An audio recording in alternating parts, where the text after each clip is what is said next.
Salut à tous, c'est Coach Araf, champion de France du football freestyle, coach en technique individuelle football et street motivateur, street motivation.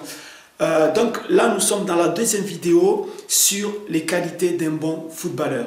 Donc dans la première vidéo, on a vu, je vous ai montré un schéma global, c'est-à-dire que la première des qualités que doit posséder un bon footballeur, c'est tout d'abord la technique individuelle, comme vous voyez encore une fois sur ce schéma. Ensuite, nous avons parlé de l'attitude, le mental et l'attitude. Tout à l'heure, je vous expliquerai pourquoi le mental et l'attitude, je les ai mis dans le même sac. Et ensuite, bien sûr, il y a le physique, l'intelligence de jeu et la chance.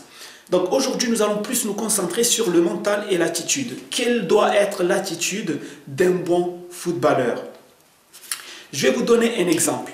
Qu'est-ce qui a fait qu'un mec comme Djibril Cissé, après s'être cassé les deux jambes, il a fini par revenir au plus haut niveau?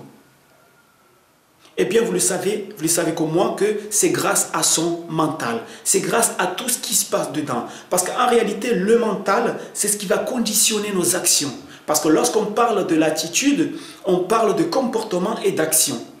Et si nous sommes forts intérieurement, eh bien, nous devenons forts physiquement. Autrement dit, si nous voulons vraiment être efficaces dans tout ce que nous faisons, eh bien, nous devons d'abord nous conditionner. Nous devons d'abord être costauds mentalement. Le mental va conditionner nos actions, va conditionner notre comportement. Donc, si Djibril Cissé, ce mec-là, après s'être cassé les deux jambes, il a fini par revenir au plus haut niveau, ce n'est pas pour rien. C'est parce que dedans, il est costaud. Deuxième exemple. Qu'est-ce qui a fait qu'un mec comme Samir Nasri, qui pour moi en ce moment, il fait partie des meilleurs joueurs français, qu'est-ce qui a fait que ce joueur-là n'a pas été sélectionné? Eh bien, apparemment, c'est à cause de son comportement et de son attitude. Donc, vous voyez l'importance du comportement, de l'attitude et l'importance du mental. Donc, je sais très bien que lorsque je parle de mental, je parle de motivation, etc., je sais que ce n'est pas la partie la plus divertissante. Mais mes vidéos sont faites pour ceux qui veulent progresser, non pas pour ceux qui veulent seulement se divertir. Ça veut dire, si tu as envie de progresser, tu dois comprendre pourquoi certains progressent.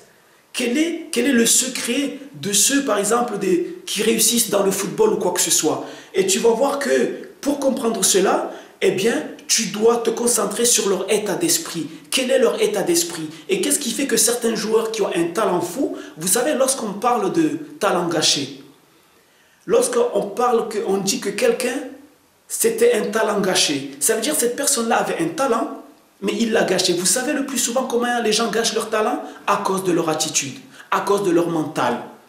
Vous voyez ce que je veux dire? Donc ça veut dire, même si vous avez le talent, vous êtes très très fort sur le terrain, mais s'il n'y a pas l'attitude qu'il faut, s'il n'y a pas le mental qu'il faut, eh bien à un moment donné, ou vous allez abandonner, ou sinon, eh bien, on ne va pas vous prendre parce que justement, vous n'avez pas tout ce qu'il faut comme bagage intérieur. Donc, votre état interne va être très très important pour pouvoir aller un peu plus loin. D'accord? Donc, c'est très important. Donc, dans cette partie, nous allons plus nous concentrer dans l'attitude vis-à-vis de nous-mêmes. Parce que rappelez-vous qu'il y a deux secteurs, comme je l'ai déjà montré. Il y a secteur A, l'attitude sur le terrain, secteur B, l'attitude en dehors du terrain. Et dans le secteur A, il y a trois parties. L'attitude vis-à-vis de soi-même, l'attitude vis-à-vis de mes coéquipiers et l'attitude vis-à-vis, bien sûr, des adversaires. Donc là, aujourd'hui, nous allons plus parler de l'attitude vis-à-vis de soi-même. Comment dois-je être pour devenir un bon joueur? Quel doit être mon propre comportement indépendamment du groupe? D'accord? C'est de ça que nous allons parler maintenant. Donc, avant de rentrer sur le terrain, vous devez d'abord vous mettre dans un état positif. D'accord? Très important. Moi, je dis souvent que un match de foot a 3 mi-temps. Allez, on va dire 4. La première mi-temps pour moi, eh bien, c'est avant de rentrer sur le terrain. Parce que pour moi, le match commence avant de rentrer sur le terrain. Ça veut dire déjà, je dois commencer à jouer le match dans ma tête avant de rentrer sur le terrain. Ensuite, bien entendu, il y a la première mi-temps, normale sur le terrain, la deuxième mi-temps, et après l'after. D'accord? Mais pour moi, le plus important, c'est juste avant de rentrer sur le terrain. Et là, aujourd'hui, je vais vous donner quelques techniques qui vont vous permettre justement d'avoir le comportement qu'il faut, l'attitude qu'il faut pour pouvoir faire un match parfait, ou peut-être presque parfait. Donc, la première chose avant de rentrer sur le terrain, c'est déjà de vous mettre dans votre bulle. Ok? Indépendamment de l'ambiance qui doit exister dans le groupe, ça on en parlera lorsque je parlerai de l'attitude vis-à-vis des coéquipiers. Mais là, on parle que de la personne elle-même.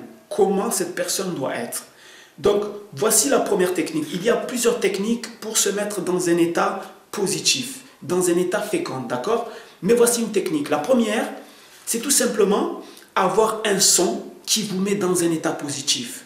Regardez dans votre playlist, regardez le son qui vous met vraiment, lorsque vous écoutez ce son-là, qui vous met vraiment dans un état positif. D'accord? C'est très important.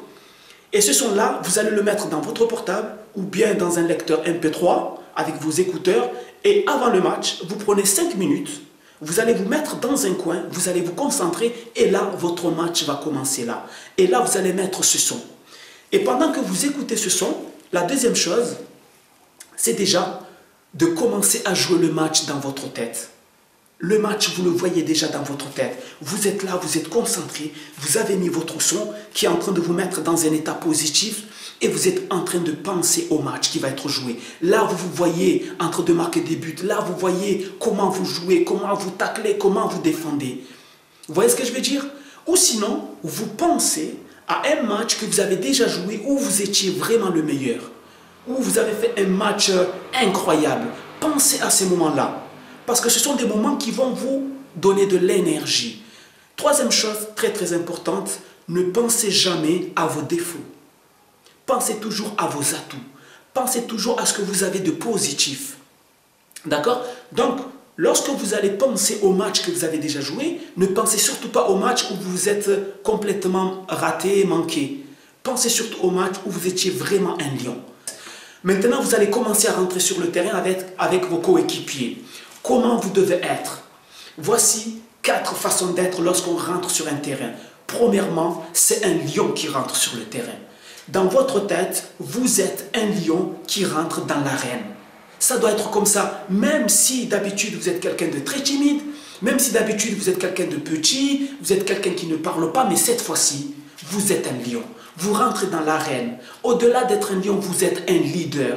Vous êtes le leader que tout le monde attend. Même si vous n'avez pas de brassard, même si vous n'êtes pas la grande gueule du groupe, tout ça c'est dans votre tête, je le rappelle. Tout ça c'est dans votre tête. Vous devez vous dire, moi je suis un lion. Et cette fois-ci, je rentre dans l'arène.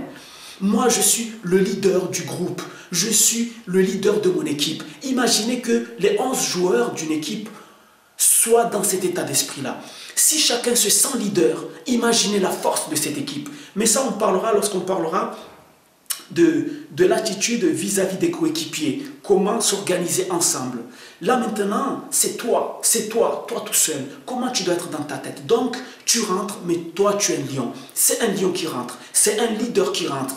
Et ce n'est pas quelqu'un qui va comme ça pour dire, ouais, je vais m'amuser, quoi que ce soit. Non, je rentre parce que je suis un lion. Je rentre parce que je rentre dans l'arène. Je rentre parce que je suis là pour gagner. Je rentre parce que je suis un leader. D'accord? C'est dans cet état d'esprit-là que tu dois être.